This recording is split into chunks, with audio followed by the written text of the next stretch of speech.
자, 1월 10일 주일 예배를 시작하도록 하겠습니다. 우리 사도신경으로 신앙 고백하겠습니다.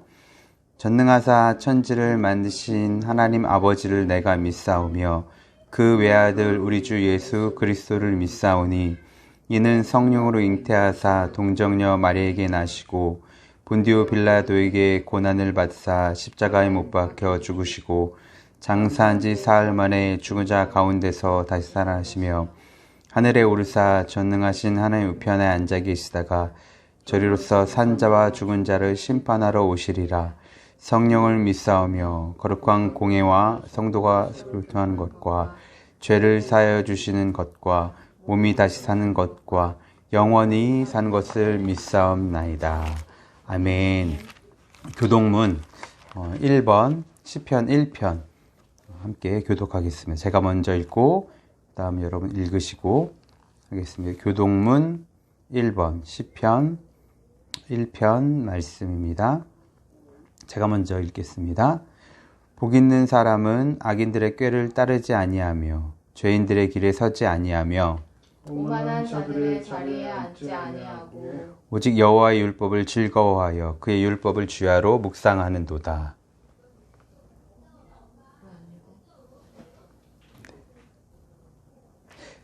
그 잎사귀가 마르지 아니함 같으니 네.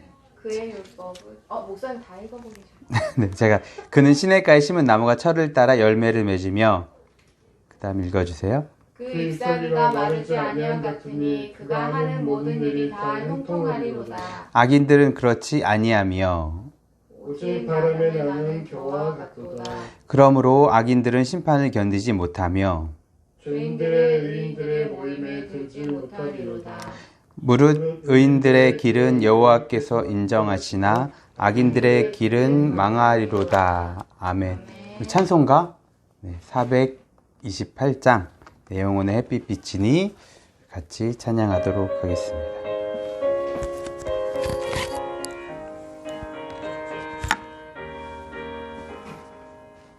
내 영혼의 햇빛 비치니 주 영광 찬란해. 이 세상 어떤 빛보다 이 빛 더 빛나네. 주의 영광 빛난 광채 내게 비춰 주시옵소서. 그 밝은 얼굴 배울 때 나의 영혼 기쁘다. 내 영혼의 노래했으니 주 찬양합니다. 주 귀를 기울이시사 듣고 계시네. 주의 영광 빛난 광채 내게 비춰 주시옵소서.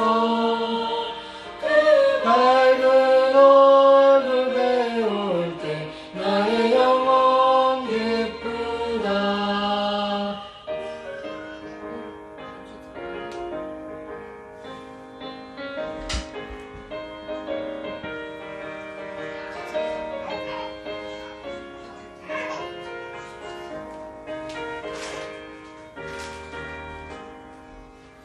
내 영혼의 봄날 되어서 주와 함께 하실 때 그 평화 내게 깃들고 주 은혜 굽히네. 주의 영광 빛난 광채 내게 비춰 주시옵소서. 그 밝은 얼굴 배울 때 나의 영혼 기쁘다.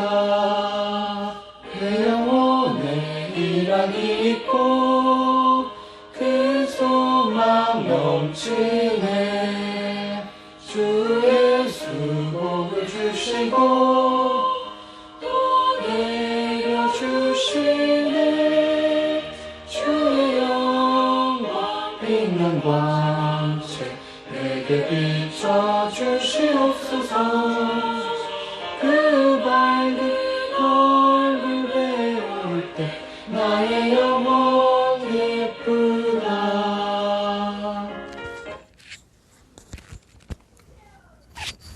네, 우리 다 함께 기도하도록 하겠습니다. 제가 기도하겠습니다. 사랑의 하나님, 오늘 하나님의 귀한 날을 맞이하여 또 우리가 이렇게 모이지 못했지만 그래도 각자의 처소에서 함께 예배할 수 있도록 모든 여건들과 환경들을 열어주심을 참으로 감사드립니다. 하나님, 오늘도 우리가 하나님을 예배할 때에 우리 마음을 다하여서 주님 앞에 나아갈 수 있는 귀한 시간 될 수 있도록 도와주시고, 또한 우리가 주님의 기쁨이 될 수 있는 그런 삶이 되고, 또 하나님께 영광 돌릴 수 있는 우리의 삶이 될 수 있도록 은혜를 내려주시고 함께하여 주시옵소서. 하나님, 우리가 한 주간 살아가면서 하나님의 말씀에 늘 거하며 빛과 소금의 그런 사명들을 감당하며 살아가야 되는데, 그렇게 하지 못한 모습들 너무나 많이 있어서 이 시간에 주님 앞에 회개하려 합니다. 회개할 때에 하나님 용서하여 주시고, 우리가 오늘 말씀을 통해 다시 한번 우리 마음을 다잡고 하나님 말씀대로 살아드리는 그런 귀한 인생들이 될 수 있도록 은혜를 베풀어 주시고 함께하여 주시옵소서. 하나님을 또 다섯교회 이제 우리가 두 번째 공식적인 모임을 갖고 있습니다. 처음 시작하는 이 시점에서 우리가 하나님에 대한 믿음을 올바로 가질 수 있도록 도와주시고, 변하지 않고 주님 안에서 헌신된 마음을 갖고 날마다 주의 나라와 귀한 교회를 위해서 우리 모두가 함께 기도하며 달려가는 끈끈한 공동체가 될 수 있도록 주님께서 역사하여 주시고 함께하여 주시옵소서. 그래서 이 공동체 흔들리지 아니하고 세상 풍파가 있을 때에도 우리가 손붙잡고 함께 기도하며 기도로 믿음으로 이겨나가는 그런 아름다운 공동체가 될 수 있도록 주님께서 늘 함께하여 주시옵소서. 오늘도 예배할 때에 또 귀한 말씀을 함께 나눌 때에 주의 은혜가 가득 찰 수 있도록 도와주시고, 성령께서 우리 마음을 비춰주셔서 말씀을 잘 깨닫고 또 말씀대로 살아드리는 행함 있는 모습으로 살아가는 우리 모두가 될 수 있도록 은혜를 내려 주시옵소서. 감사드리며 예수님 이름으로 기도드립니다. 아멘. 네, 오늘 하나의 말씀을 같이 보도록 하겠습니다. 사도행전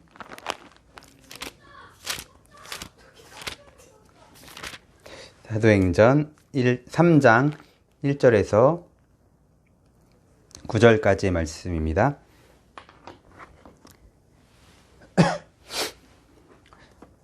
우리 같이 천천히 1절부터 9절까지 읽도록 하겠습니다. 제9시 기도 시간에 베드로와 요한이 성전에 올라갈새 나면서 못 걷게 된 이를 사람들이 메고 오니, 이는 성전에 들어가는 사람들에게 구걸하기 위하여 날마다 미문이라는 성전문에 두는 자라. 그가 베드로와 요한이 성전에 들어가려 함을 보고 구걸하거늘 베드로가 요한과 더불어 주목하여 이르되 우리를 보라 하니, 그가 그들에게서 무엇을 얻을까 하여 바라보거늘 베드로가 이르되 은과 금은 내게 없거니와 내게 있는 이것을 내게 주노니 나사렛 예수 그리스도의 이름으로 일어나 걸으라 하고 오른손을 잡아 일으키니 발과 발목이 곧 힘을 얻고 뛰어서서 걸으며 그들과 함께 성전으로 들어가면서 걷기도 하고 뛰기도 하며 하나님을 찬송하니, 모든 백성이 그 걷는 것과 하나님을 찬송함을 보고. 아멘. 우선 우리가 제가 여러분들을 볼 수 없지만 여러분들은 저를 보실 수 있죠. 인사를 했으면 좋겠습니다. 옆에 누가 계시면 같이 인사해 주시고, 오늘도 예배 승리하고 또 예배 말씀을 통해서 은혜 받을 수 있도록 함께 해달라고 그렇게 우리 인사를 했으면 좋겠습니다. 지난주 우리 공동체 표어에 대해서 제가 말씀을 못 드렸어요. 왜냐면 첫 설교이다 보니까 준비한 것들을 다 전하지 못했습니다.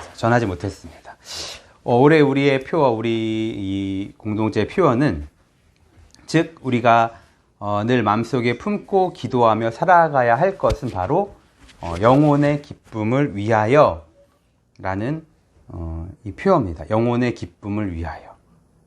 시편 107편 9절 말씀, 지난주에 우리가 8절 9절 본문으로 제가 말씀을 전했었는데 9절이 올해 우리 주제의 말씀입니다. 제가 읽어보겠습니다. 시편 107편 9절, 저가 사모하는 영혼을 만족해 하시며 줄인 영혼에게 좋은 것으로 채워주심이로다.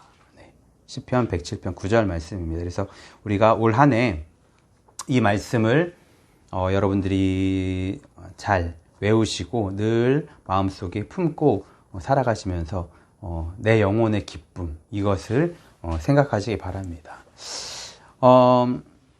지난주에도 이제 이 부분을 이야기 드렸었죠. 우리가 살아가면서 기뻐하는 것들이 아주 작은 것들에 관한 것이라는 이야기 함께 나눴었죠. 작은 것에 기뻐한다. 이거는 뭐 잘못된 것은 아닙니다. 그런데 문제는 뭐냐면 영적인 것이 아닌 세상적인 것에 우리가 너무 많은 관심을 갖고 살다 보니까 일희일비하며 산다라는 것이죠.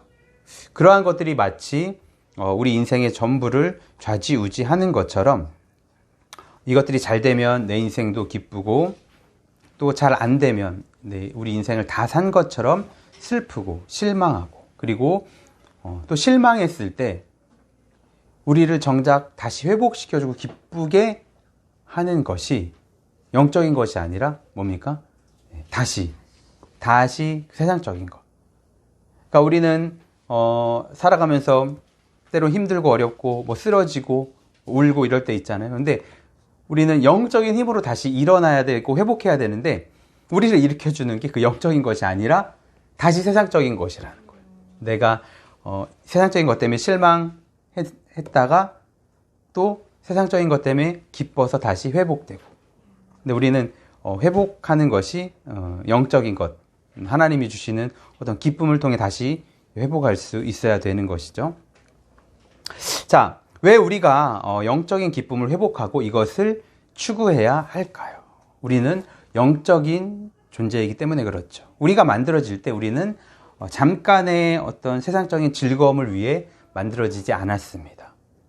우리는 하나님께서 영적인 존재로 만드시면서 영적인 즐거움을 추구하고 또 그것으로 영원히 즐거워하고 기뻐하는 존재로 만드신 것이죠.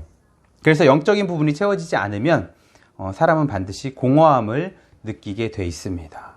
가끔 이해되지 않는 상황들을 우리가 보곤 해요. 뭐냐면 돈을 많이 벌어서 성공한 사람들, 그 사람들이 스스로 목숨을 끊거나 아니면은 마약을 하거나 좋지 않은 일들을 하거나 이런 부분들을 봅니다. 근데 그럴 때마다 저는 이런 생각을 하곤 해요.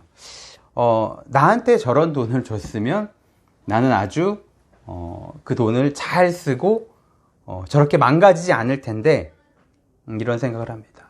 그런데 과연 그럴까요? 과연 왜 그 사람들은 돈보다 귀한 목숨을 스스로 포기하거나 막 그렇게 중요하게 생각하지 않을까요?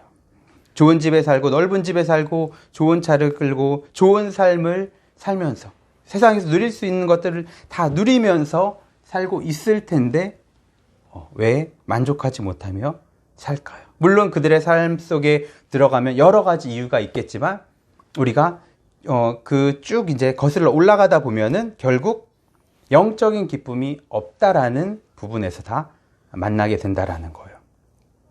파스칼이라는 이 수학자가 이렇게 말을 했죠. 파스칼은 신앙인이었습니다. 하나님을 믿는 사람이었습니다. 이 사람이 그런 말을 했어요. 여러분 많이 들어보셨을 거예요.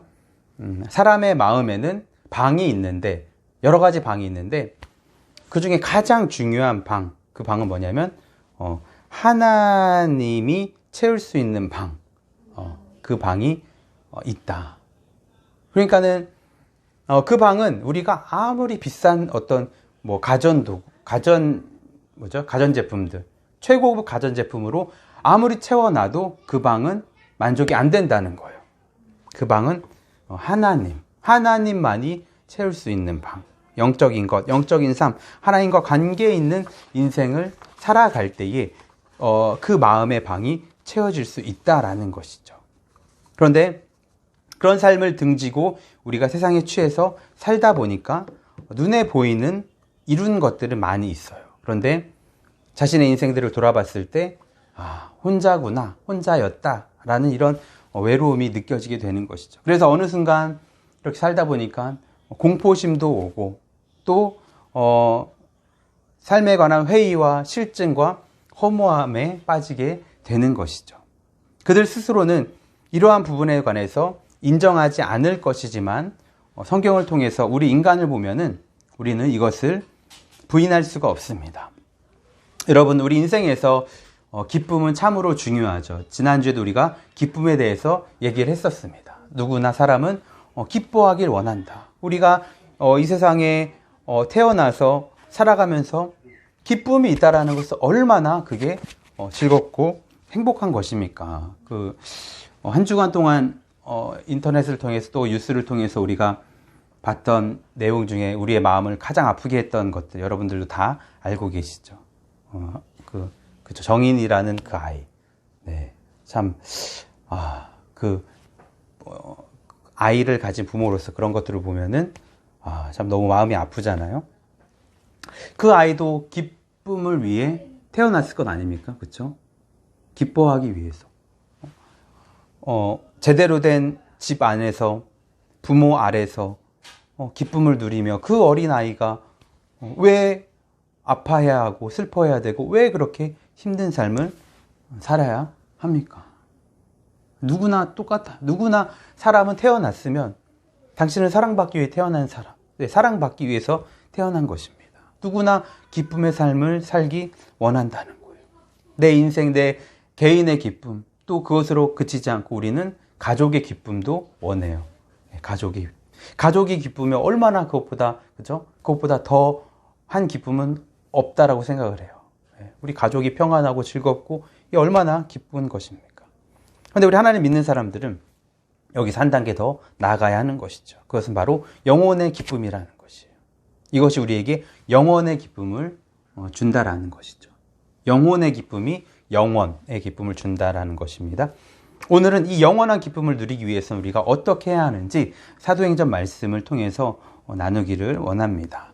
오늘 본문은 예수님께서 부활하시고 승천하신 후에 약속대로 성령을 보내셨죠. 사도행전 이 앞쪽에 보면은 오순절 성령 강림 사건이 일어납니다. 그래서 마가의 다락방에서 모인 많은 사람들에게 성령이 임합니다. 그래서 거기서 이제 예수님의 제자들도 성령을 경험한 것이죠. 자, 베드로, 특히 베드로, 예수님이 잡히실 때 3번이나 부인했던 사람이었어요. 예수님께서 다시 찾아가 주셔서 기회를 주시고 다시 회복시키시죠. 그래서 베드로는 이런 성령의 충만함을 경험했습니다. 성령의 충만함을 딱 경험하고 나니까 삶이 완전히 달라진 거예요. 그전에는 자기가 살기 위해서 살았죠. 예수님을 따라다녔지만 그랬지만 자신이 살기 위해서 예수님을 버리고, 그렇죠? 살기 위해서 도망치고 그랬던 사람이었어요. 그런데 성령을 경험하고 나니까 이제는 죽기 위해서 살아갑니다. 네, 죽기 위해서. 예수님을 위해서 살다 보니까 죽는 것도 이제 두려워하지 않는 복음을 막 이런 이곳저곳에 전하는 그런 삶을 살게 된 것이죠. 이제 그런 상황이었습니다. 성령 충만함을 받고 이제 그렇게 복음을 전하며 사는 그런 상황이었죠. 그래서 베드로와 요한이 성령의 능력으로 기적을 일으킨 그런 사건입니다.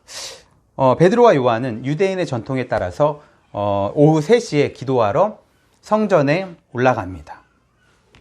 전에 이들은 예수님과 함께 사역을 했을 때 예수님을 통해서 복음을 전해 들었고 또 성령의 역사를 통해서 이 율법에 대해서 좀 이렇게 율법을 벗어나는 삶.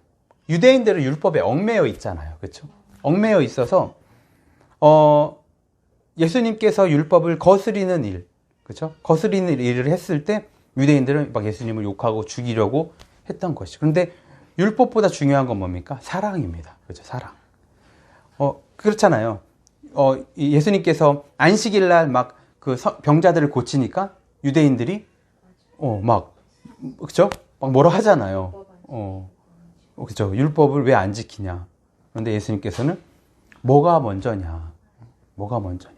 안식일이 먼저냐? 사람이 먼저냐?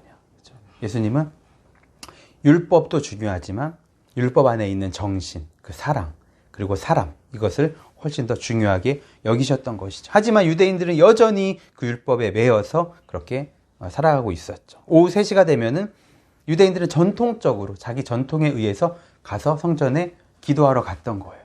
그러니까는 물론 우리가 시간을 정해놓고 기도하는 것은 아주 좋은 습관입니다.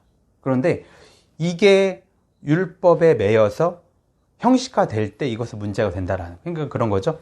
내가 정말 하나님 예수님과 소통하기 위해서 시간을 정해놓고 막 그 시간들을 기쁨으로 여기면서 기도한다면 그것은 정말 좋은 거예요. 그런데 그게 아니라 막 누워있다가 시간 됐네, 가기 싫은데 그래도 해야지, 해왔던 거니까 하고 이제 너무 이렇게 막 그렇게 한다면 이게 형식화가 돼버리는 순간 이거는 이제 잘못된 부분으로 나아갈 수 있다라는 거예요. 근데 유대인들이 이런 습관과 전통에 너무 깊이 빠져 있었다라는 거예요. 그렇기 때문에 보이기 위해서, 외식하기 위해서 막 그렇게 기도하고, 그리고 예수님께서는 기도할 때 골방에 가서 기도하라고 말씀하셨는데 유대인들은 그게 아니에요. 사람들이 막 많이 모여있는 그곳에 가서 갑자기 무릎 꿇고 막 기도하고, 나 좀 보라고, 내가 이런 사람이다, 내가 이렇게 기도 열심히 하는 사람이다라고 막, 이게 다 이제 율법의 그 관습에 빠져서 외식하는 부분이 아주 이제 강조가 됐던 형식주의. 유대인들은 이게 참 위험했던 거죠. 그러니까 이 사람들의 열심은 따라갈 수가 없어요. 지금도 그래요. 지금도 유대인들은요, 토요일을 안식일로 지키잖아요. 금요일날 어떻게 하냐면, 토요일날 이 사람들은 밥을 하면 안 돼요. 그러니까는 그 유대인 법에 어떤 무게 이상의 것을 들면 안 되고 막 그래요. 그래서 이 사람들은요, 정말 철저합니다.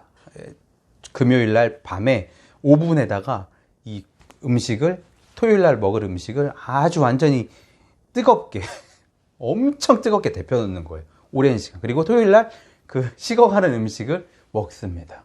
그러니까 지키는 거예요, 율법을. 일하면 안 된다. 안식일날 절대 어떤 것 이상의 일을 하면 안 된다. 그래서 어떤 건물은, 유대인들이 많이 사는 건물은 또 엘리베이터 버튼도 안 눌러요. 그러니까 토요일 날은 아예 그 시스템이 그렇게 되어 있어요. 모든 층에 다 서요. 누르면 안 되니까. 대단하죠? 그러니까 그럴 정도로 철저하게 그렇게 지키면서 살고 있습니다.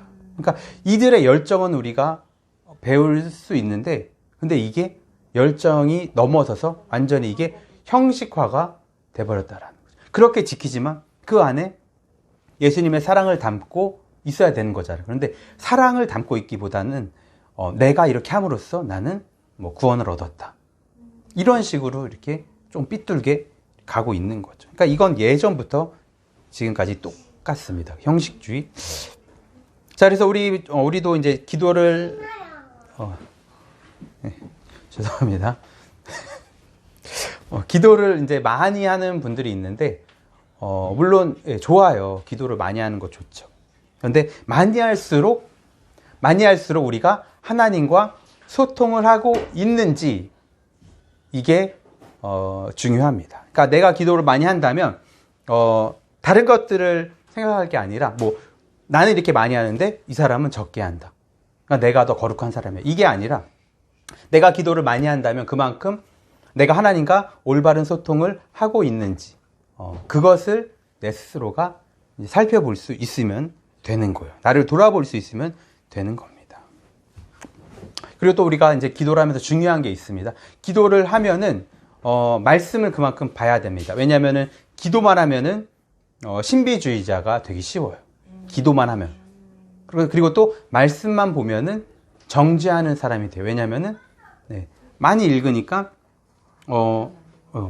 이제 지식이 쌓이는 거예요. 그러니까는 저거 저렇게 하지 말라고 했는데, 이렇게 하라고 했는데 정죄만 하는 거예요, 다니면서. 그래서 기도를 하면서 우리가 말씀도 같이 가야 이게 조화를 이룰 수가 있어요. 우리 자전거 앞바퀴 뒷바퀴가 같이 가야 되잖아요, 그렇죠?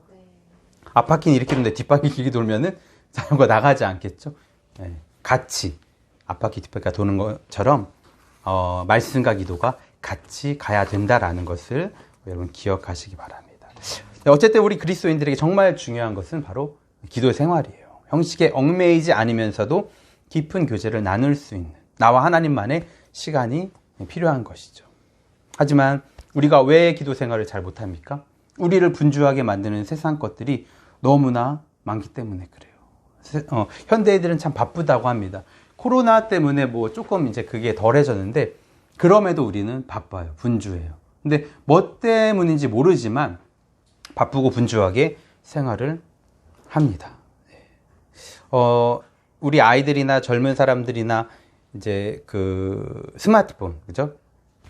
스마트폰이 좀 이제 문제가 되고 있는데, 우리가 성경에서 이제 우리가 기독교에서 말하는 삼위일체가 있어요. 그런데, 젊은, 뭐 청년층이나 아니면 학생들에게 삼위일체가 존재합니다. 그건 뭐냐면 스마트폰, 와이파이 존, 충전기.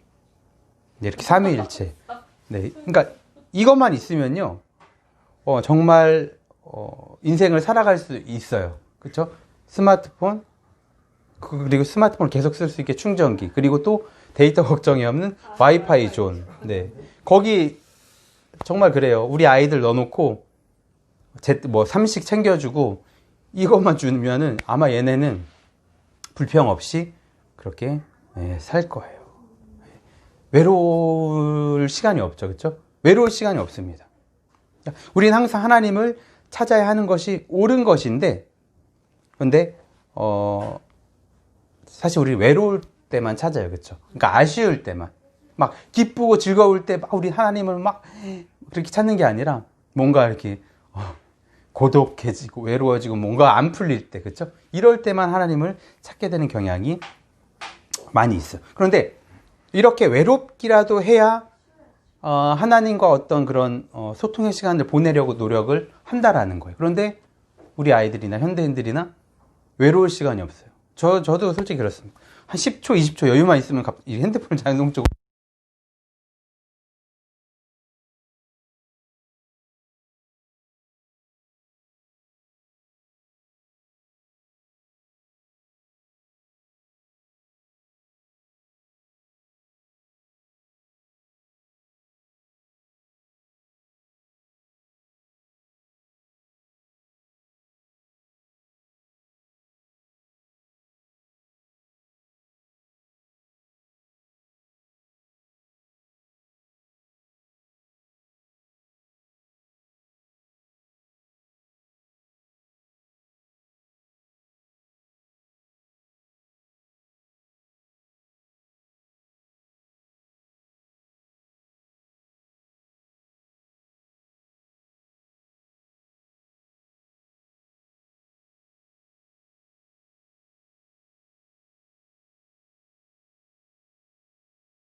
네, 죄송합니다. 네, 이게 네, 죄송해요. 이게 떨어지면서 이 버튼이 꺼졌네. 제가 여기다 잘 놓을게요. 네, 잘 들리시죠, 이제? 죄송합니다. 이게 어디부터 안 들린 건지 모르겠는데, 어쨌든 지금 이제 외로움에 관한 얘기를 하고 있습니다. 우리가 외로움을 느껴야 하나님을 그나마 찾을 수 있는데, 우리가 외로움을 느낄 시간조차 없이 분주하고 또, 우리의 외로움을 채워줄 것들이 너무너무 많이 있다라는 거예요. 네, 너무너무 많이 있어서, 네. 외로움을 채워줄 수 있는 것들이 너무나 많이 있어서 하나님을 찾기 어렵고 하나님과의 교제 시간을 우리가 갖기 어려운 그런 신앙생활을 하고 있다라는 것이죠. 자, 그래서 우리는 적당한 외로움을 가지고 있어야 됩니다. 현대인들은 적당한 외로움이 있어야 거기서 이게 뭔가 하나님을 찾게 되는 계기가 될 수 있다라는 거죠. 그래서 우리는 적당한 외로움을 갖고 있을 때 이 외로움이 어디서부터 오는지 결론은 뭡니까? 하나님의 부재, 그렇죠? 하나님의 부재라는 거. 그러니까 내가 이것 때문에 외로워, 저것 때문에 외로워. 그러니까 외로운 마음이 들 때 우리는 자꾸만 다른 것으로 채우려 하지 말고 아까 파스칼이 했던 얘기처럼 하나님만이 채울 수 있는 방이 있다. 우리 마음. 그게 채워지지 않으면 온갖 다른 좋은 것들로 집어넣어도 결국 채워지지 않습니다. 왜? 우리는 영적인 존재이기 때문에. 영적인 존재이기 때문에 우리는 그것을 다른 것으로 채워봤자 다시 공허하게 돼, 허무하게 돼요. 그래서 우리는 하나님만으로 채울 수 있는 이런 것들을 항상 생각하고 살아야 되죠. 그래서 중요한 것은 기도라는 겁니다. 기도 얘기하다가 이제 외로움 얘기까지 왔는데 기도의 전통은 변하면 안 돼요. 그래서 우리는 아이들에게도 우리 자녀들에게도 기도의 전통을 가르쳐야 돼요.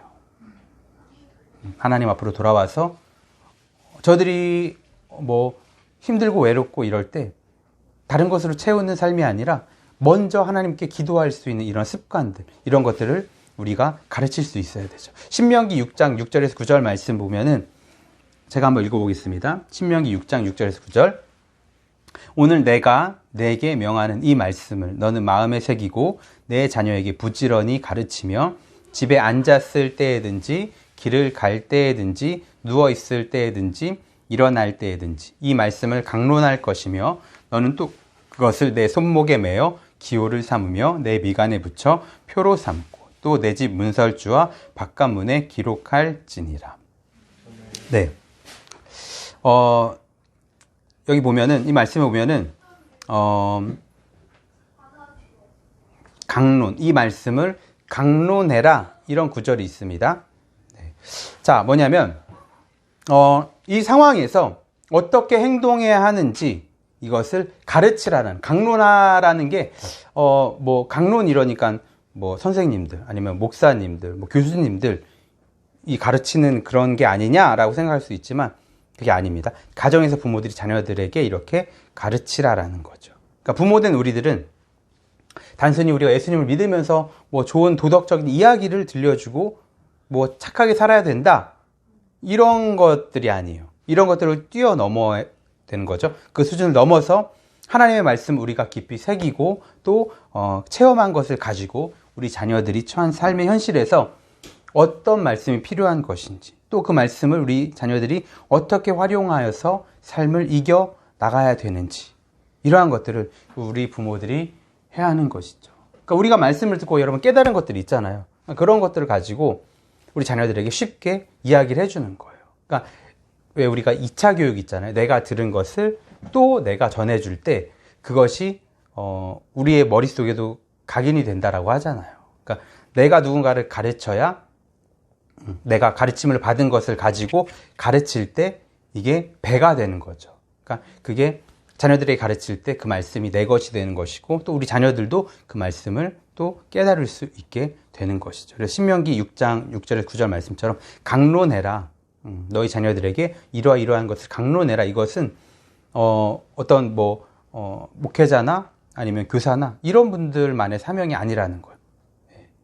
자녀들에게 집에서 가르친다라는 것은 누가 하는 겁니까? 부모가 하라는 거예요. 부모가 하는 것입니다. 가르쳐야 됩니다. 듣지 않으려 해도 소망이 느껴지지 않아도 우리는 신앙의 전통 이런 것들을 가르칠 수 있어야 되죠. 우리는 할 수 없지만 성령의 능력을 통해서 성령께서 함께 하실 때 우리 자녀 세대들이 변화될 줄 우리는 믿는 것이죠. 사사학교라는 곳이 있어요. 지금 이제 우리 김성일 목사님께서 GTS 말씀을 계속 하시잖아요. 그러니까 그때 저희가 이제 이승환 목사님이랑 저랑 김성일 목사님이랑 일주일 동안 그 사사학교에 가서 그걸 배운 거예요. GTS 말씀들을 묵상하는 이런 것들을. 근데 이제 그 교장 선생님이 이제 목사님이신데, 그분은 사사학교 금산, 충남 금산. 네. 금산 완전히 그 산속입니다. 차로 한참 들어가는 산속인데, 사사학교라는 그 대안학교를 이제 운영을 하세요. 되게 산속에 예쁘게 여러 동을 지어 놓고 그렇게 아이들이 기숙하면서 생활하는데 거기는 뭐 스마트폰 같은 거 당연히 못 쓰죠.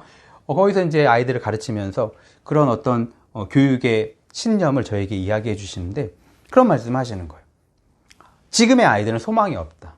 가르쳐도 안 된다. 스마트폰에 빠져 있고 아예 우리랑 다른 세대다. 소망이 없다. 안 된다. 그렇게 얘기하시는 거예요. 그래서 그걸 들으면서 아니 그럼 왜 우리가 이거 왜 듣고 있는 거지? 뭔가 여기서 노하우 그런 이 목사님의 경험들을 가지고 우리가 가서 그것들을 가지고 아이들에게 이렇게 하려고 배우려고 왔는데 소망이 없대요. 소용이 없대요. 네, 그렇게 얘기하시더라고요. 근데 그러면서 그렇기 때문에 우리가 뭐를 해야 되냐? 부모와 교사들 뭘 해야 되냐? 울어야 된대요. 그러니까는 아무리 우리가 뭐 이거 해라 저거 해라 해봤자 아이들이 듣습니까? 네. 유튜브 들어가 보세요. 얼마나 재밌습니까? 거기서 하루 종일 막 아이들에게 뭐 게임 방송 이런 거, 뭐 영상, 자극적인 영상, 재밌는 주제 얼마나 많은데요. 부모 얘기 안 듣습니다. 그런데 거기다 또 고리타분한 성경 얘기 절대 안 듣죠. 교회 안 가요. 뭐 어젠가 제가 뉴스 그 헤드라인만 보니까 교회를 안 가서 자녀를 뭐 폭행했다라는 그런 기사도 있었는데 참 네. 둘 다 이해가 됩니다. 저는 부모의 심정도 이해가 되고 왜냐면 그렇잖아요. 부모들은 우리 자녀들이 하나님을 믿어야 되잖아요. 그렇죠? 안 믿으면 안 되잖아요. 그러니까 안 믿으면 안 되니까 너무나 안타까운 마음을 가지고 있고 근데 자녀는 믿기 싫은 거예요. 요즘에 여러분 기독교 보세요. 믿고 싶은가? 네? 뭡니까? BTS가 아니라 열방 선교단체, 그쵸? 인터콥 선교단체에서 수백 명 모여서 집회했는데 지금 70%는 검사 안 한다고 하잖아요. 이게 기독교인의 모습입니다. 네. 물론 아주 일부지만 아주 극히 퍼센테이지로 한다면 진짜 몇 퍼센트나 되겠습니까? 그런데 세상 사람들은 그게 기독교다 이렇게 생각을 해요. 100개의 교회 중에 90개의 교회가 잘해도 10개의 교회, 아니 1개의 교회만 못하면 세상 사람들은 저것 봐. 교회가 그렇지. 개독들이 그렇지. 이렇게 말을 합니다. 이런 분위기에서 자녀들이 당연히 하나님을 믿기가 어렵죠. 그래서 이 목사님은 울어야 된다라고 말씀하시더라고요. 그래서 그때 딱 들었을 때, 기도. 그러니까 부모의 기도. 눈물의 기도를 자녀는 기억한다라는 거죠. 그러니까 우리가 그냥 이래라 저래라 막 가르치고 이렇게 하는 게 아니라 그 아이를 붙들고 정말 눈물로 기도하고 눈물로 호소하고 이런 것들을 자녀들은 뭐 그 당시에는 그냥 외면할 수 있지만 그게 그 아이들의 마음 속에 각인이 된다라는 거예요. 그래서 자녀들이 뭐 성인이 돼서도 그 어렸을 때 우리 부모님이 나를 붙들고 눈물로 기도하고 했던 그것도 떠올리면서 이 자녀들이 이제 어려움이 왔을 때 세상에 살면서 어려움이 왔을 때 그걸 떠올리는 거예요. 그래서 그때 부모님, 엄마, 아빠가 예수님을 믿어야 된다라고 그렇게 눈물을 흘리면서 기도해 주신 이런 것들을 떠올리면서 하나님을 다시 찾고 그렇게 할 수 있는 것이죠. 그래서 소망은 없어요. 정말로 그 목사님 말씀처럼 이 목사님 성함이 성함이 생각이 잘 안 나는데 이 목사님 말씀처럼 소망은 없지만 눈물을 흘리면서 우리 아이들을 위해서 기도하고 이렇게 이야기할 때 우리 아이들이 또 듣게 되는 줄 믿습니다. 다시 말씀으로 돌아와서 베드로와 요한은 기도하기 위해 성전으로 갔죠. 물론 하나님 어디든 계십니다. 우리가 지금 그렇잖아요. 지금 이 코로나 시대에 우리가 함께 모여서 예배 못 드리잖아요. 그러니까 우리가 어디서 드리던 우리 마음을 다해서 드리는 예배를 하나님이 받아주시는 거죠. 그러니까는 우리가 교회에서만 꼭 기도한다고 눈 감고 막 통성으로 기도하고 그래야만 하나님께서 들으신다라고 하는 건 잘못된 생각입니다.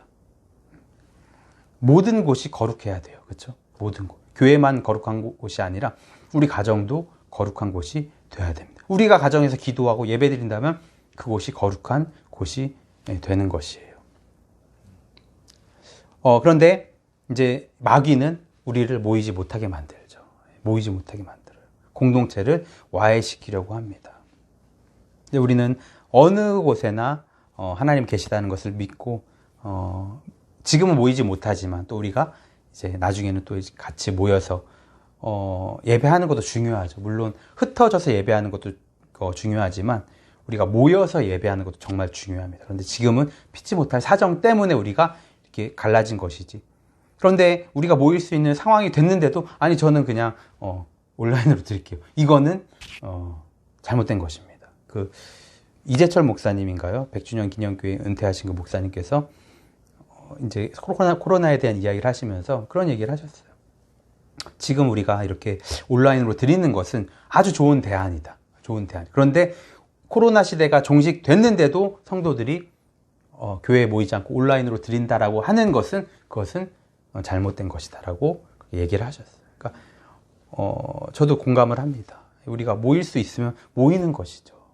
모이지 못하게 만드는 것은 마귀가 그렇게 하는 것이죠. 그래서 우리가 코로나가 종식되거나 아니면 모여도 되는 그런 상황이 된다면 우리가 부지런히 모여서 함께 예배하고 교제하고 이런 것이 정말 중요한 것이죠. 자, 그래서 모여야 이제 역사가 일어날 수 있다라는 것입니다. 1907년에 평양에 뭐가 일어났죠? 대부흥운동. 1907년. 그래서 2007년에 막 한국교회가 100주년, 그쵸?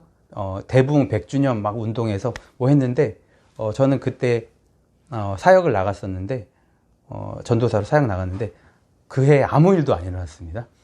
네, 아무것도 안. 그런데 우리가 1907년 평양 대부흥 운동을 왜 중요하게 여기냐? 함께 모여서, 성전에 모여서 기도할 때 능력이 나타났기 때문에 그래요. 성령께서 외국인 선교사들에게 강하게 역사하셨어요. 그래서 뭘 했냐면 선교사들에게 먼저 회개하게 했습니다. 그러니까 선교사들이 그렇게 고백한 거예요. 그 많은 사람들이 모인 앞에서 이제 성령께서 역사하신 거죠. 원래 선교사들은 뭐 그냥 그럴 마음이 없었는데 이제 회개를 하게 시켰습니다. 그래서 회개하는데 어떤 회개를 했냐면 이 선교사님들이 하나님, 이 조선이라는 나라에 들어와서 너무 힘들었다. 왜냐하면 그렇잖아요. 여러분,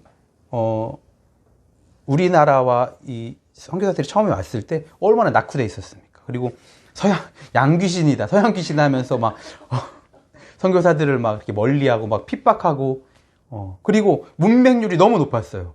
글씨도 모르고. 그러니까 선교사님들이 처음에 우리 기독교를 어떻게 가르쳤죠? 믿기만 하면 구원받는다. 그러니까 그게 지금도 우리 안에 남아 있는 거예요. 그러다 보니까 구원에 대해서 너무 쉽게 생각하는 거죠. 나 교회 다니니까, 나 믿으니까 나는 구원받아. 그런데 삶에서는 그렇지 않아요. 그럼에도 계속 믿으니까 나는 구원받았다. 네, 이게 참 위험한 그런 발상이죠. 어쨌든 선교사님들 그런 상황을 이렇게 맞닥뜨리면서 환경도 좋지 않고, 그렇죠? 먹을 것, 입을 것, 마실 것, 또 생활 얼마나 불편합니까? 침대에 생활하다가 갑자기 딱딱한 그런 바닥에서 얼마나 힘듭니까? 화장실도 힘들고 여러 가지 힘드니까 선교사님들 지친 거예요. 그래서 어느 순간 놔버린 거죠. 선교고 뭐고 못하겠다. 그래서 이제 이 사역에 대해서 뭔가 열정이 다 식어버린 그것을 회개했습니다. 하나님, 이러이러했습니다. 내가 처음에 열정을 가지고 했는데 이러이러하다 보니까 도저히 열정이 생기지 않아서 열정을 다 잃어버렸습니다. 그래서 내가 열심히 하지 않았습니다. 이런 것들을 막 회개를 한 거예요. 성령께서 그렇게 시키셔서. 그러다 보니까 다른 선교사들 다 자기가 가지고 있었던 이 죄의 문제에 대해서 얘기하고, 어떤 사람은 뭐 도둑질한 거 막 성도들 중에서도 막 도둑질했다 얘기하고, 갚겠다 막 이런 막 운동이 갑자기 그날 확 터진 거예요. 네. 중요한 것은 모여서 기도할 때, 그리고 회개할 때 이런 놀라운 역사가 일어났다라는 거죠. 네. 그럼 성령의 충만함을 받으면 이 모이고 싶어지는 거예요. 그리고 전에 귀찮고 힘들었던 것들이 성령 충만하면은 이제 변화될 수 있는 것이죠. 그래서 우리도 성령 충만함을 받아서 기쁜 마음을 가지고 자꾸만 모이고, 또 우리가 또 모여서 기도하고 회개하고, 이것을 통해서 개인 부흥이 일어나는 것이고, 그 다음에 가정과 교회의 부흥이 이제 이루어질 수 있는 것이죠. 성령의 충만함이 이렇게 중요한 이유는 기쁜 마음을 주는 것이죠. 그리고 자원하는 마음을 주는 것이, 그리고 또 복음을 전하려는 마음을 준다라는 것입니다. 그래서 결국 우리 영혼을 기쁘게 만드는 것이에요. 여러분, 그리스도인들이 가장 기뻐해야 될 것이 무엇입니까? 지난주에도 얘기했듯이 세상적인 기쁨은 잠깐이에요. 그것으로 우리는 영원히 만족하지 못해요. 우리의 영원한 기쁨은 이런 영적인 기쁨입니다. 성령의 충만함을 받아서 내가 막 기도하고 싶고 복음을 전하고 싶고 모이고 싶고 이런 마음, 이런 기쁨, 영적인 기쁨이 우리를 영원하게 기쁘게 만드는 그런 기쁨인 것이죠. 그래서 우리 영혼의 기쁨을 위해서는 우리가 이미 와 계신 그 성령, 어디 계십니까? 네, 우리 안에 계시죠. 우리 안에 계셔요. 그 성령을 인정해 드리고 바울이 이야기한 것처럼 우리 몸을 거룩한 성전으로 생각하며 사는 것입니다. 여러분, 성전하면 우리가 교회를 생각하잖아요. 그렇죠? 그래서 교회는 거룩한 곳이라고 생각을 해요. 그래서 교회 가면 욕하는 사람 별로 없어요. 뭐 싸울 때는 좀 그렇지만 대부분 교회에서는 다 거룩해요. 성격을 다 숨겨요. 가면을 딱 쓰고 와서 이제 집에 갈 때 이제 나타나죠. 저도 그래요. 저도 이제 이렇게 교회에 있을 때 내려오면 목사고 올라가면 이제 두 얼굴의 아빠가 되고 어쩔 수 없는 것 같아요. 그런데 그러니까 교회는 그렇게 생각을 해요. 거룩한 곳이다. 그런데 사도 바울이 뭐라고 했죠? 너희 몸이 거룩한 성전이다. 성령이 거하는 우리 몸이. 그러니까는 우리 몸이 분리가 안 되잖아요. 그렇죠? 우리가 분리가 안 돼요. 우리 몸이 그대로 여기 있던 저기 있던 움직이잖아요. 그러니까 가는 곳마다 어떻게 하는 겁니까? 거룩한 거예요. 장소의 개념이 아니에요. 그리스도인들은 다 성전이 돼야 됩니다. 내가 직장에 가도 나는 성전이에요. 내가 집에서 성전이고 교회 가도 성전이고. 그래서 내 안에 누구를 모셨다? 성령. 성령을 모셨기 때문에 우리가 성전이 되는 것이죠. 그래서 더 이상 우리는 우리의 생각대로 내 소욕대로 살아서는 안 되는 것이죠. 그럴 때 성령께서 우리 안에서 탄식하시는 거예요. 성령의 충만함을 받아서 주님과 올바른 관계를 맺고 즐겁고 기쁜 삶을 살아야 하는데 내 기준에서 즐겁고 기쁜 삶을 살다 보니까, 그렇죠? 내 기준에서 기쁘고 즐거운 삶을 살다 보니까 거룩한 성전인 우리 몸이 망가지고 있는 것이죠. 그분은 이미 우리 속에서 역사하고 있습니다. 우리는 이것을 믿고 날마다 성령을 따르는 삶을 살아가야 될 것입니다. 네, 이제 다시 말씀으로 돌아와서 베드로와 요한은 이제 기도하러 성전에 가는 길에 누구를 만나냐면 안진뱅이를 만납니다. 걷지 못하는 사람. 그래서 그를 치유하게 되죠. 그런데 이 안진뱅이는 나면서부터 장애가 있었습니다. 그래서 이 사람은 나면서부터 장애가 있었으니까 오랜 세월 동안은 그렇게 살았잖아요. 그리고 지금도 사실 그렇잖아요. 지금도 현대의학으로 나면서부터 이제 이렇게 다리에 어떤 그 좀 불편함이 있는 분들은 거의 고치지 못합니다. 그렇죠? 근데 지금 이 시대는 더 그렇죠. 뭐 병원이 있습니까? 제대로 된 병원이 있습니까? 뭐 치유할 수 있는 방법이 있습니까? 그러니까 이 사람은 이미 포기한 거예요. 내가 걸을 수 있다라는 것을 다 포기하고 그냥 살았던 것이죠. 어린 시절에는 희망을 가졌을 수도 있죠. 그런데 이제 나이가 점점 이렇게 들면서 아예 그 희망조차 다 포기하고 살았을 것이죠. 그래서 그는 자신의 힘으로 아무것도 할 수 없어서 사람들이 그를 이제 매일매일 들어서 성전 앞에 딱 데려다 줍니다. 그럼 거기서 구걸하면서 사는 것, 동전 몇 푼 받아서 그것으로 연명하며 사는 것, 이게 이 사람이 할 수 있는 최선의 방법이었어요. 표면적으로, 겉으로는 이 안진뱅이의 소망은 많은 돈을 구걸하면서 때로는 뭐 이렇게 어떤 사람은 조금 더 주기도 하고, 그래서 어떤 날은 되게 많이 들어오면 이 기쁘다, 이것을 소망으로 그렇게 살았던 삶으로 보여질 수 있죠. 우리의 삶과 비슷해요. 세상적으로 작은 일에 기뻐하는 삶, 그렇죠? 그리고 그것이 잘 되면 기뻤다가 그것이 안 되면 슬펐다가 또 그것이 잘 되면 다시 기쁘고, 영혼을 위해 살기보다는, 영적인 것을 소망하며 살기보다는 세상에서 일희일비하면서, 그렇죠? 누구나 다 비슷비슷합니다. 하지만 이 사람의 진정한 소망은 무엇이었겠습니까? 물론 포기했지만, 물론 예전에 그것을 다 접어뒀지만 진정한 소망은 무엇이었겠습니까? 구걸에서 큰 돈을 얻는 것도 좋았지만 근본적인 소망은 걷는 것이었겠죠. 그렇죠? 걷는 것. 그런데 성령의 충만함을 받았던 베드로와 요한은 바로 이것을 봤다라는 거예요. 기도하러 성전에 갔던 사람들이 안진뱅이에게 최선의 선을 베푸는 것은 뭐였죠? 동전을 주고 때로는 뭐 좀 더 많이 주고 이런 것이 최선의 선을 베푸는 방법이었어요. 그의 마음속에 어떤 마음이 있는지, 그의 마음속에 포기했던 그 소망이 무엇인지 이것은 전혀 관심이 없었어요. 우리가 신앙생활을 하고 있지만 성령의 충만함을 받지 못하고 산다면 이 사람들처럼 우리는 표면적으로 겉으로만 생각하며 살 것입니다. 그리고 동전을 던져줬으니 나는 최선을 다했어. 뭐 헌금했으니까 나는 뭐 다 한 거야. 그러면서 만족했을 것이죠. 하지만 성령의 충만함을 받은 베드로와 요한은 이 안진뱅이가 진실로 원하는 것을 볼 수 있었습니다. 그리고 그것을 위해 기도와 치유를 했던 것이죠. 성령의 충만함을 받은 자들은 그 사람의 내면의 가치를 보게 된다라는 거예요. 예수님께서 공생애를 시작하시기 전에 세례 요한에게 세례를 받으실 때 하늘이 열리고 하나님의 성령이 비둘기같이 내려서 예수님에게 임하심을 경험하셨죠. 그리고 주님의 사역은 사람을 위한 사역이었습니다. 귀신 들린 자, 가늠한 여인 등 사회적으로 질타를 받고 비난을 받고 심지어 처형을 당해야 함에도 불구하고 주님은 그들의 내면을 보셨습니다. 겉으로 볼 때는 전혀 가치가 없는 사람이었어요. 죄를 짓고 세상에 필요 없는 사람들. 그렇지만 이 비둘기 같은 성령이 임하심을 경험한 예수님은 그 충만함을 받으셨던 주님에게 이 사람들 그리고 또 오늘 우리는 존귀한 그런 존재가 되는 것이죠. 영혼의 기쁨은 세상에서 얻는 것이 아닙니다. 돈 얼마를 주고 살 수 있는 그런 것들이 아니죠.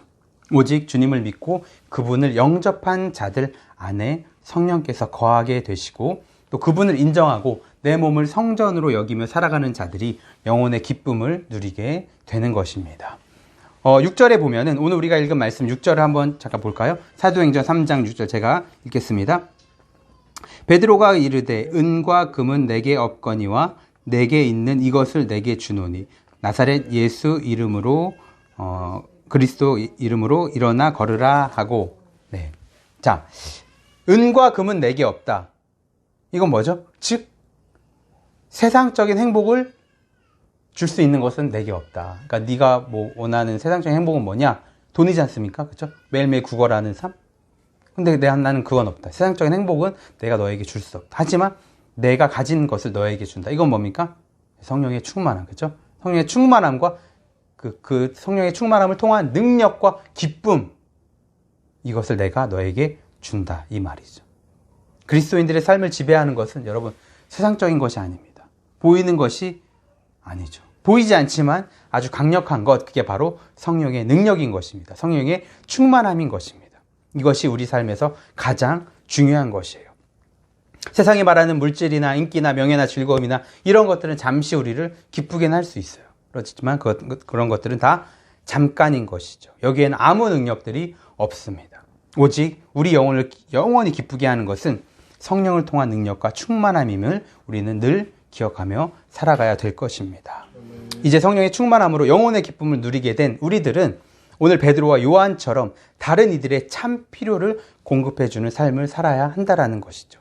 표면적으로 겉으로 보이는 것을 채워주기보다는 그가 정말 필요로 하는 것이 무엇일까? 그의 내면에서, 그의 영혼에서 바라고 소망하는 것이 무엇일까를 고민하고 생각해보고 행동할 수 있어야 된다는 것입니다. 성령의 충만함을 받고도 나만을 위해서, 내 가족만을 위해서 이렇게 살아간다면 그것은 결코 주님께서 원하는 삶이 아닐 것입니다. 결국 고침받은 사람은 어떻게 됐습니까? 그는 성전에 들어가서 걷고 뛰며 하나님을 높였습니다. 이 사람의 기쁨을 무엇으로 표현할 수 있겠습니까? 지금도 의학적으로 완치되기 어려운 질병, 그들의 일평생 소원은 이 사람의 일평생 소원은 걷는 것이었죠. 그런데 안 되는 것을 잘 알기에 다 포기하고 예전에 아예 그냥 접고 살았던, 그런데 어느 날 성령의 능력으로 치유받아 뛰게 된 것.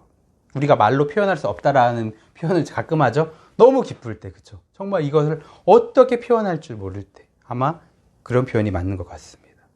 베드로와 요한은 자신들의 성령의 충만함을 받고 얻은 영혼의 기쁨을 오늘 이 사람에게 전했던 것입니다.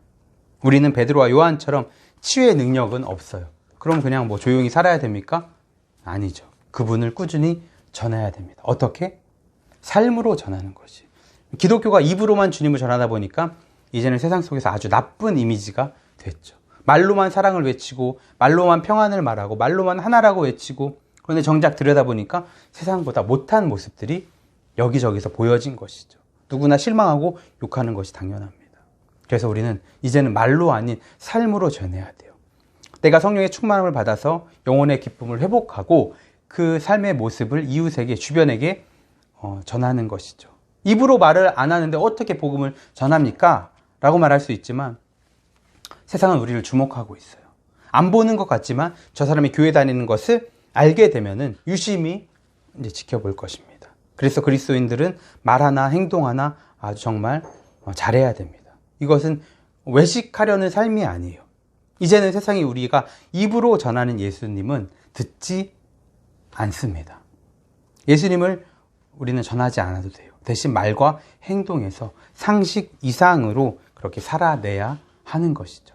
물론 어려워요. 하지만 이렇게 할 때 예수님이 전해지고 그들이 깨닫게 될 것입니다. 빛은 어둠 속에서 감출 수 없죠. 세상은 어둠이기에 빛의 삶을 사는 우리 그리스도인들의 삶은 감춰지지 않습니다. 우리가 삶으로 주님을 전할 때 어둠 속에 사는 세상 사람들은 비로소 우리를 통해 주님을 알게 될 것이고 이것을 통해 하나님께 영광이 될 수 있는 것이죠. 말씀을 정리하겠습니다. 그리스도인의 기쁨은 기쁨의 삶은 세상적인 것들에 있지 않다라는 것이에요. 우리 기쁨은 영혼의 영원한 기쁨입니다. 이것은 성령의 충만함을 통해 주어진다라는 거예요. 이것을 소유한 그리스도인들은 겉모습으로 사람을 판단하지 않습니다. 그들의 내면 깊이 있는 영혼을 바라보고 그 가치를 바라보게 됩니다. 그래서 가장 중요한 것을 그들에게 전해주는 거죠. 그게 뭡니까? 바로 복음이라는 것이죠. 그리고 그들도 영혼의 기쁨을 누리게 됩니다. 우리를 통해서 받은 그 복음을 통해서. 중요한 것은 우리가 입으로보다는 삶으로 전하는 것. 입으로가 아닌 삶으로 주님을 전하고 참된 빛을 세상에 전할 때 세상은 비로소 주님을 알게 되고 하나님께 영광이 되어지게 될 것입니다. 네, 오늘 우리가 함께 나눈 말씀들 여러분 한 주간 동안 잘 묵상하시면서 우리가 삶 속에서 성령의 충만함을 받고 기뻐하는 삶, 이게 또 전달되는 삶, 이러한 삶을 통해서 온전히 우리가 드러나는 것이 아니라 하나님의 영광만이 드러날 수 있는 그런 우리들의 한 주간의 삶이 되시길 간절히 소망합니다. 네, 헌금 드렸습니다. 백종인 목사, 이은희 전도사, 권동현 집사님, 배영경 집사님, 그리고 또 온라인으로 드린 분들 계십니다. 기도하겠습니다. 사랑의 하나님, 오늘도 하나님의 귀한 날 우리를 불러주시고 예배할 수 있는 환경들, 여건들을 허락하심을 감사드립니다. 코로나로 인해서 우리가 함께 모여서 한자리에서 교제하며 예배드리지 못하지만 우리 마음을 담아 각자 처소에서 하나님께 드리는 예배를 받아주시고 우리에게 한없는 은혜를 베풀어 주시옵소서. 오늘 우리가 하나님 앞에 함께 나눈 말씀, 이 말씀을 한 주간 동안 기억하며 살아갈 수 있도록 도와주시고 말씀이 능력이 되고 또 우리가 말씀을 듣는 것으로 끝나는 것이 아니라 삶에서 이 말씀을 살아내면서 정말 행함 있는 모습으로 살아가는 우리 모든 그런 그리스도인들이 될 수 있도록 은혜를 베풀어 주시옵소서. 하나님, 오늘 또 하나님 앞에 귀한 예물 드렸습니다. 받아주시고 하나님 예물을 통해서 예물이 쓰이는 곳에 하나님의 아름다운 사랑이 또 전해질 수 있도록 하나님 은혜를 베풀어 주시옵소서. 우리 자녀들 주님 붙들어 주시옵소서. 세상적인 이 풍조에 휩쓸려가지 않도록 도와주시고 사사시대와 같이 다른 세대가 되지 않도록 도와주시고 다음 세대가 되어서 믿음의 이 유산들을 또 우리 자녀들이 잘 받아서 자신의 것들로 만들고 특별히 또 우리 자녀들 정말로 예수님을 인격적으로 만나기를 소망합니다. 그래서 세상적인 가치보다 예수님에 대한 가치를 소중히 여기고 무엇보다 하나님을 우선순위로 여기며 살아가는 인생들이 되고, 그래서 정말로 세상에 또 필요한 인재들이 되고 그곳에서 하나님을 전하며 삶으로 하나님을 전하며 또 귀한 인생을 또 하나님께 영광 돌리며 지내는 우리 귀한 자녀들의 삶이 될 수 있도록 은혜를 베푸시고 함께하여 주시옵소서. 하나님, 또 코로나로 인해 많은 사람들이 힘들어합니다. 여러 가지로 하나님 또 힘들어하는 우리 많은 그런 사람들이 있는데, 이 코로나가 하루 속에 종식되어서 우리의 삶이 회복될 수 있도록 도와주시고, 회복됐을 때에 하나님의 은혜를 잊지 않고 정말 모든 것이 하나님께서 하시는 일이다, 우리의 삶은 하나님 없이는 안 된다라는 것을 다시 한번 깊이 깨닫는 그 영광의 날이 올 수 있도록 하나님 은혜를 베풀어 주시옵소서. 이제는 우리 구주 예수 그리스도의 은혜와 하나님 아버지의 크신 사랑과 성령님의 충만하신 은혜가 이 자리에 머리 숙인 우리 모두 위에 지금부터 영원토록 함께 있기를 간절히 축복합니다. 아멘.